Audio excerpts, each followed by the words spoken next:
नवी मुंबईतील आंतरराष्ट्रीय विमानतळावर रविवारी पहिल्या विमानाचं लँडिंग झालंय। यावेळेस विमानतळावरील कर्मचाऱ्यांनी टाळ्या वाजवून जल्लोष करत आनंद व्यक्त केलाय। विमानाच्या लँडिंग वेळी अग्निशमन दलाकडून पहिल्या विमानास वॉटर सलामीही देण्यात आली आहे।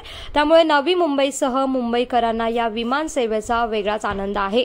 मुंबई छत्रपती शिवाजी महाराज आंतरराष्ट्रीय विमानतळावरील भार कमी करण्यासाठी नवी मुंबईत उभारण्यात आलेलं हे विमानतळ पुढील वर्षीच म्हणजेच मार्च 2025 मध्ये सुरू होणार असल्याचं समजतंय।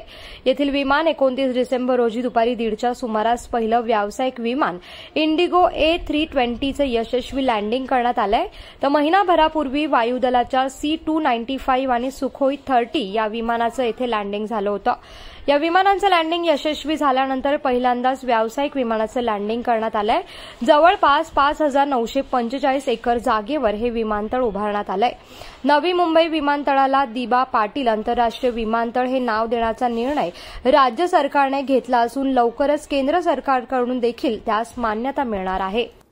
कोकणासह परिसरातील ताज्या घडामोडींसाठी सागर डिजिटलला सबस्क्राइब करा आणि नोटिफिकेशनसाठी बेल आयकॉनवर प्रेस करा।